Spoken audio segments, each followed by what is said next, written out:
종목 탐정 미스터 한일 투자 프로파일러가 돼서 돌아왔습니다. 오늘도 MBN골드 한규수 매니저님과 함께하겠습니다. 안녕하세요. 네, 안녕하십니까.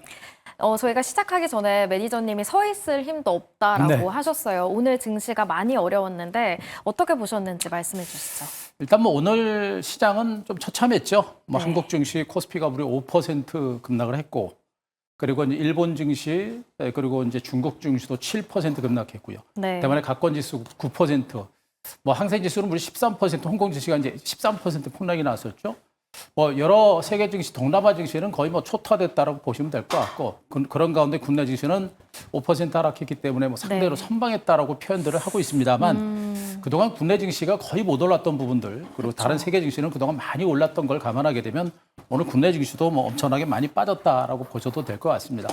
여기다 뭐 외국인 투자가들 어마어마했습니다. 오늘 코스피 시장에서 2조 정도 매도해 있고요. 네. 코스닥에서 1,000억 이상, 그리고 선물 시장에서도 9천 계약 이상 나오면서 프로그램 매도가 무려 1조 5천억 정도 나왔었죠. 말 그대로 전방위적인 매도세가 나왔기 때문에 뭐 국내 증시가 힘들었을 수밖에 없는 이런 장세가 나타났다고 보셔도 될 것 같고, 네. 워낙에 시장 자체가 힘든 과정들이 진행이 되다 보니까 코스피 시장에서 대형주들 있죠. 네. 그동안 상대적으로 덜 하락했던 이런 그쵸. 종목들도 오늘 많이 밀렸습니다. 네. 그래서 전반적인 시장의 분위기가 많이 험악했다. 이렇게 좀 정리 한번 드릴 수 있을 것 같습니다. 네. 어려운 시장이 계속되고 있는 가운데 내일의 단서도 한번 저희가 찾아봐야 할 것 같은데요. 내일의 단서 바로 만나보도록 하겠습니다. 내일의 단서, 낙폭 과대, 그러나라고 제시를 해주셨는데 네. 그러나 뒤쪽이 조금 중요할 것 그쵸. 같아요. 여기가 어떤 중요합니다. 이야기죠? 많이 빠지긴 많이 빠졌어요. 그죠? 네. 뭐 당일치고도 엄청나게 많이 하락했고, 뭐 미국 증시라든가 글로벌 증시가 단기간에 뭐 낙폭이 워낙에 큽니다. 그럼에도 불구하고 제가 이제 코스피 지수는 2,400 정도까지 제가 열어놓자라고 그쵸. 그랬는데 오늘 네. 2,400까지도 깨졌습니다. 그렇게 많이 빠졌는데도 불구하고 그러나라는 그런 단어를 썼습니다. 그 얘기는 뭐냐면 시장이 많이 빠지긴 했습니다만 아직까지 시장 자체가 치고 갈 수 있는 여건들은 그렇게 많이 만들어지지는 못한 상태이기 때문에 네. 낙폭이 크지만 우리가 성급하게 들어가는 것보다는 시장이 좀 더 안정되는 것을 확인하고 좀 더 안전할 때 들어가도 늦지 않다라는 것도 좀 말씀 좀 드려보도록 하겠습니다. 일단 시장은 단기간에 낙폭이 워낙에 큽니다. 그래서 네. 이제 급락에 따른 기술적인 반등이 나오지 않을까라는 기대감인데 저는 기술적인 반등의 폭은 굉장히 적을 거로 보고 있고요. 급락세가 어느 정도 진정되는 그런 흐름이 예상됩니다. 어제 미국 증시가 주말 시장 폭락이 나왔고 오늘 그쵸. 나스닥 선물지수가 장중 내내 4에서 5% 급락이 나오다 보니까 나스닥 선물지수의 급락분까지 오늘 국내 시장에 다 반영이 됐어요. 네. 그렇기 때문에 오늘 미국 증시가 크게만 밀리지 않고 뭐 약밥 정도 그 정도 선에서 이제 하락세가 멈추게 되면 내일 국내 증시는 소폭의 반등은 가능하지 않을까. 그러나 그것은 뭐 기술적 반등 그리고 미미한 반등에 불과하기 때문에 너무 네. 큰 반등은 기대하지 않는 게 좋다라는 그런 말씀드릴 수가 있겠고 그리고 이제 언급드렸듯이 지금 시장은 트럼프의 관세 정책이죠. 네. 관세 정책이 후퇴가 되지 않는 시장 이상 시장에 이제 의미 있는 그런 상승 랠리는 기대하기 어렵다라는 얘기도 해드린 바가 있습니다. 네. 그만큼 지금 관세 정책이라는 부분은 굉장히 큰 악재예요. 파월이 금리를 인하한다고 하더라도 또 국내에서 여러 가지 정책적인 호재가 나온다고 하더라도 이런 관세 정책이라는 그 자체가 워낙에 큰 악재이기 때문에 정말 관세 정책 자체를 후퇴하는 그런 정책이 나오지 않는 이상은 시장의 반등은 어렵습니다. 뭐 아시다시피 지금 이제 트럼프가 관세 정책을 내놨고 그에 따라서 네. 참모진들도 협상용이 아니라 관세는 계속 밀어붙이겠다라는 의미를 했고 또 중국과의 관세 정책에서 협상은 없다라는 그런 트럼프의 강력한 입장 그리고 중국에서도 34%에 부과하는 그런 관세가 또 부과가 된 만큼 이제 관세 전쟁이라는 부분들은 그렇게 쉽게 진정될 가능성은 높지는 않습니다. 그래서 어느 정도 더 커지지는 않는다고 하더라도 후퇴되지 않을 가능성이 높겠고 후퇴가 되지 않는 이상은 시장의 반등장을 기대하는 것은 당분간 좀 무리가 아닐까라는 그런 판단 좀 드릴 수가 있겠고요.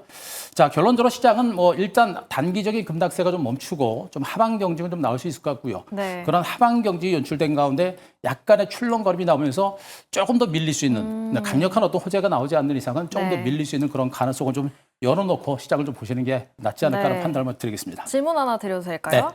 저희가 그래도 면역력이 생기잖아요. 네. 내성이 생긴다고 하는데 그럼에도 좀 기대하기는 많이 어려울까요? 내성 지금 한국 증시가 이제 기대할 수 있는 부분이 바로 그거예요. 근데 한국 증시가 워낙에 못 올랐었죠. 네. 그리고 오늘까지 주가가 폭락하면서 정말 너무나 절대적으로 저평가된 그런 부분까지 국내 증시가 밀려서 앞으로 미국 증시가 추가적으로 하락하더라도 한국 증시가 하락할 수 있는 여력은 그렇게 높지는 않아요. 그 부분은 우리가 좀 희망을 좀 가질 필요가 다행이네요. 있겠고, 다만 문제는 미국 증시가 충분하게 하락세가 멈춰야만 국내 증시도 개별적인 반등이 가능하고 종목 장세도 가능합니다. 그래서 우리가 주목할 것은 한국 증시가 좀 더 밀리더라도 뭐 대대적인 폭락 장세가 더 나올 가능성은 높지 않고, 대신에 미국 증시만 하락세가 멈추면 네. 국내 증시에서는 종목 장세는 충분히 가능하다. 그런 정도로 보셔도 될 것 같습니다. 네, 지난주에도 이 파격적인 관세 조치에 조정이 없는 한 좀 큰 반전을 기대하기 힘들다라고 말씀을 해주셨는데 오늘 역시 비슷한 말씀인 것 같습니다.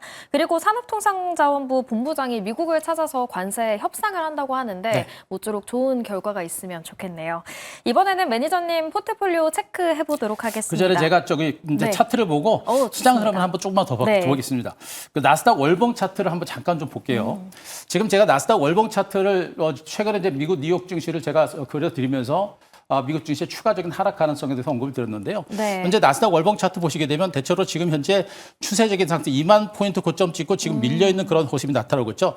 대체로 15,000포인트 정도까지의 주가가 추가적인 하락세가 나올 수 있는 가능성은 좀 높지 않을까. 커다란 장대 음봉이 나오긴 했습니다만 여기서 좀 더 밀릴 수 있는 그런 가능성이 있겠고, 이 정도 선에서 하락세가 좀 멈추면서 하방 경직이 나오고 기간 조정이 좀 더 진행이 되고 나서 올라갈지 떨어질지가 결정이 될 겁니다. 그래서 당분간은 미국 증시는 좀 더 밀릴 수 있겠습니다만 조만간에 하락세를 멈추고 플랫폼 장세, 횡보 장세가 나올 수 있지 않을까라는 그런 판단을 드릴 수가 있겠고, 미국 증시가 하락세만 멈추면 국내 증시는 하방 경직과 더불어서 국내적인 어떤 부양 대책이라든가 이런 것들에 대해서 개별적인 반등은 가능하다는 거 보시면 될 것 같고요.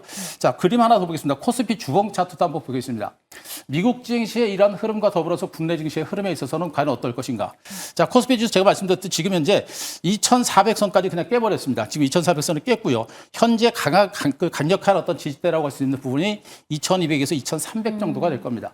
제가 보기에는 지금 이 미국 증시가 여기서부터 대대적인 폭락 장세가 계속해서 진행되지 않는 이상은 코스피는 2,200에서 2,300선 정도 여기가 진짜 바닥이 될 수 있는 가능성이 매우 높다. 최악으로 열어놔도 2,200을 깨고 내려갈 가능성은 높지는 않은 것으로 보고 있어서 2,200에서 2,300선 정도, 이 정도 선에서 시장이 좀 안정될 것 같고요. 만약에 정말 미국이 더 이상 대대적인 폭락세를 보이지 않고 강한 하방 경기 보이고 또 관세 정책이 더 이상 확산되지 않으면 국내 증시에서는 2,400에서 2,200에서 2,300선 선에서 정말 좋은 주식을 싸게 사시는 저런 찬스가 올 수도 있습니다. 그 시점을 기다리기가 좀 어렵긴 합니다만 우리가 그 사이에 더 이상 뭐 청와를 잃어버리면 안 되겠죠. 방어적으로 하면서 2,200에서 2,300선에서 우리가 올 때까지 한번 기회를 좀 잡자라는 그런 얘기도 한번 드리고요. 마지막으로 그림 하나만 더 보겠습니다. 외국인 그 수급 동향도 보시겠는데요. 오늘 시장의 분위기를 바로 이 외국인 수급에서 보실 수가 있습니다. 외국인들, 자, 코스피, 코스닥 선물시장에서 모두가 어마어마하게 지금 물량을 최근 며칠 동안 쏟아내고 있는 것이죠. 프로그램 매도까지 감안하게 되면 한국 증시를 외국인들은 거의 떠나가고 있는 이런 형태가 아닌가라는 판단입니다. 결국에 지금 시장은요, 외국인들의 이러한 공격적인 매도세가 진정돼야 됩니다. 아무리 주가가 많이 빠졌지만 외국인들의 매도세가 진정이 돼야 시장의 하방 경직이 나오고 거기에 맞춰서 종목군들의 반등도 나올 수 있기 때문에 자, 외국인들의 수급이 진정되는 것도 우리가 한번 확인할 필요가 있겠다는 점도 말씀드리도록 하겠습니다. 네, 외국인 이 수급과 함께 미국 증시 상황도 잘 살펴봐야 할 것 같고요. 위기를 기회로 만들 수 있는 날이 얼른 다가오길 맞으면 좋겠습니다. 바라보겠습니다. 그렇다면 매니저님 포트폴리오 리뷰해볼 텐데요. 첫 번째 종목은 어떤 거죠? 자, 롯데관광개발 좀 보도록 하겠습니다. 그래도 뭐 최근 폭락 장세 속에서 좀 선방을 했습니다. 맞아요. 그렇죠? 다음 날 바로 급등했더라고요. 목요일에 말씀을 해주셨는데. 그렇죠. 시장도 불안한 상태에서 상대적으로 안전한 종목을 중심으로 좀 보자라는 측면을 말씀드렸는데 그래도 이런 폭락 장세에서 선방했고요. 갔다가 오늘은 그래도 약밥선에서 마감이 됐는데요. 일단 이 내수 관련주들 같은 경우는 일단 전반적인 시장의 급락 장세가 진정되게 되면 여전히 반등 가능성이 높겠고요. 중국 수혜주라는 측면에서 반등 가능성도 우리가 열어놓으실 필요가 있을 것 같아요. 그래서 일단 주가는 좀 밀렸고 다시 살짝 눌릴 수는 있겠는데 제가 보기엔 뭐 눌림 폭 자체가 깊지는 않을 것 같습니다. 여전히 뭐 기관들의 수급이 좋기 때문에 약간은 쉬어가는 과정이 연출되고 나서 좀 더 올라갈 수 있기 때문에 요건 밀린다고 하더라도 흔들리지 마시고 좀 들고 가시기 바라고 없는 분들은 밀릴 때는 역시 저가 매수는 해볼 만합니다. 지금 단계라고 하면 급등보다는 점진적으로 완만한 반등 가능성이 있는 걸로 보고 있어서 아직까지는 좀 더 가져가는 그런 전략과 함께 여기서부터 시장 분위기가 어떻게 어떻게 전개되느냐에 따라서 목표치가 좀 달라질 수 있는데요. 조금 시간 가지고 가게 되면 좀 더 양호한 수익이 나오지 않을까 판단이니까 조금 더 긍정적으로 보시기 바라고요. 네. 자, 파라다이스도 하나 보도록 하겠습니다. 이것도 역시 지난 4일에 4% 상승했습니다. 그렇죠. 네. 오늘은 좀 많이 밀리긴 했습니다만 결국엔 또 주가는 뭐 바닥에서 계속해서 이제 움직이고 있는 그런 과정입니다. 뭐 오른 것도 없고요. 너무나 긴 시간 동안 많이 빠졌고 대바닥을 찍었던 종목이고 미국과의 관세 정쟁이라는 악재가 어느 정도 수면 아래로 가라앉고 중국의 어떤 강도 높은 부양 대책이라든가 이런 것들이 또 한번 부각이 되게 되면 다시 움직일 수 있는 여러 그리고 국내 증권 시장도 한국도 이제 대통령과 관련된 불확실성이 해소가 됐기 때문에 좀 더 강도 높은 내수 경기 부양 대책이 나올 겁니다. 그렇게 네. 되면 그에 따른 수혜주로도 움직일 수 있기 때문에 역시 마찬가지로 굳이 물량을 털 필요 없이 가져가는 그런 전략을 펼치게 되면 네. 좀 더 안정된 수익이 나오지 않을까 이렇게 한번 기대를 해보겠습니다. 그리고 그동안 매니저님께서 중국 증시와 관련된 ETF를 네. 많이 추천해 주셨잖아요. 근데 오늘 중국 증시가 많이 어렵더라고요. 급락이 그래서 나왔는데. 중국 증시를 좀 네. 한번 설명을 좀 드려야 될 것 어떻게 같아요. 해야 할까요? 자, 제가 지금 중국 상해 종합주가지수 그림을 좀 보면서 좀 설명을 드리겠습니다. 오늘 중국 상해 종합지수 무려 7% 급락이 나왔고요. 그리고 이제 뭐 홍콩의 지지수도 무려 네. 이제 13% 급락이 나왔죠. 주말 미국 증시가 폭락을 했고 또 중국도 미국에 대해서 막관세를 부과하면서 그래도 중국 증시는 좀 상대적으로 선방하지 않을까 뭐 그런 기대감을 가졌습니다만 네. 결국엔 같이 폭락이 나오고 있는 이런 형태가 됐습니다. 근데 현재 오늘 주가 폭락이 났는데요. 현재 대출이 27,000 정도, 27,000포인트 정도가 요 정도가 강력한 대바닥권이었다라는 측면을 보게 되면 현재 주가가 여기서 추가적으로 급락세를 보이기는 쉽지는 않은 상태입니다. 긴 관점에서 주가 수렴 과정을 거치고 반등에 나서려고 하다가 돌발 악재가 나왔기 때문에 밀렸던 부분이겠죠. 그래서 돌발 악재라는 부분이 사라지면 주가는 곧바로 올라가는데 관세 정쟁이라는 부분이 쉽게 해소가 되기는 좀 쉽지 않죠. 이런 부분을 보게 되면 재상승까지는 쉽지 않겠습니다만 적어도 이 정도 선에서는 하방 경직이 좀 나오지 않을까라는 그런 판단이어서 중국 관련 ETF 관련주들 갖고 계신 분들은 지금 투매까지 나설 만한 단계는 아니고 중국 증시 관련주들은 오히려 지금부터는 우리가 중기적으로 저가 매수를 또 한번 단행해 볼 수 있는 그런 기회로 좀 활용해 보자. 물론 재상승까지 시간은 걸리겠습니다만 긍정적인 시각을 가져올 필요가 있겠다는 측면이겠고요. 네. 그 이유가 있습니다. 그림을 하나 더 보고 있습니다.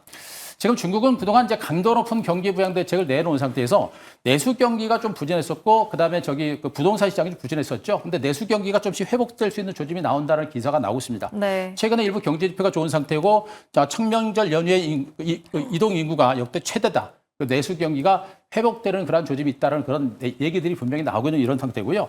여기다 지금 이제 중국 당국에서는 미국과의 관세 전쟁이 진행되면서 지준율이라든가 금리라든가 여러 가지 강도 높은 경기 부양 대책을 준비하고 있다는 얘기를 계속해서 꺼내고 있습니다. 그래서 조만간에 경기 부양 대책까지 내놓는다고 한다면 중국 증시는 생각보다 하방 경직이 나타나서 빠른 속도의 회복세가 나올 가능성도 분명히 있는 부분이에요. 그래서 중국은 아직은 뭐 탄력적인 반등 쉽지는 않습니다만 여전히 중기적인 관점에서는 미국보다는 좀 더 유리한 위치에 있지 않을까 하는 판단이기 네. 때문에 이번 조정이 오히려 중장기로는 저가 매수도 또 한 번의 기회가 되지 않을까 이렇게 한번 기대를 해볼 수 있을 것 같습니다. 저희가 원래 리뷰를 하고 나서는 다음 날 주목해야 할 종목에 대해 얘기를 하는데 그렇죠. 시장이 너무 어려워서 네. 뭔가 주목해야 할 종목보다는 앞으로는 어떻게 대응해야 할지에 대해서 이야기를 해봐야 될 것 그렇습니다. 같아요. 뭐 시장이 뭐 워낙에 어렵기 때문에 제가 오늘 종목을 가져오기보다는 내일 시장에 대한 전략적인 부분을 제가 간단하게 설명을 드리고 마무리하겠습니다. 네. 일단 시장은요. 현재 시장에서는 우리가 공격적인 적극적인 투자라든가 내지는 그렇다고 주식을 갖고 있다고 해서 무조건 투매하는 그런 전략은 좀 자제하시는 게 좋겠고요. 섣불리 매수하는 전략도 그렇게 지금은 좋은 방법은 일단 아니다라고 보시는 게 좋을 것 같고요.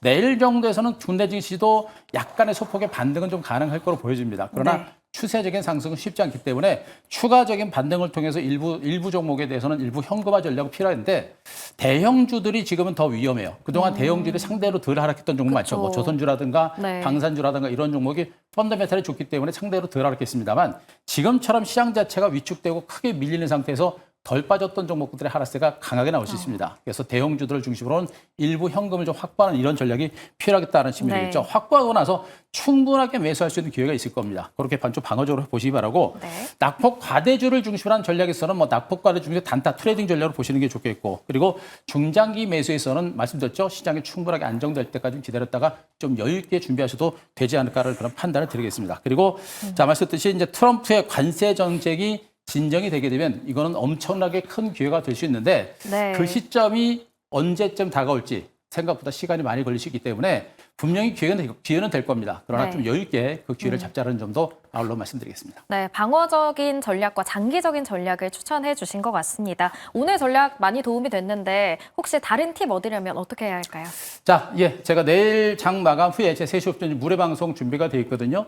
시장이 많이 힘듭니다만 이런 관점에서 시장과 무관하게 수익을 내는 방법에 대해서 최근에 무료 방송을 통해서 말씀드리고 있으니까요. 네. 자, 유튜브에서 한규수 검색하시고 그 무료 방송 보시기 바라고. 네. 지금 네이버 밴드에서도 최근 시장의 흐름과 무관하게 수익을 낼 수 있는 그런 방법과 기법에 대해서 그 동영상 올려놨으니까요. 자, 네이버 밴드 꼭 네. 한번 참고해 주시기 바랍니다. 네, 이렇게 MBN골드 한규수 매니저님과 함께했습니다. 오늘 말씀 감사합니다.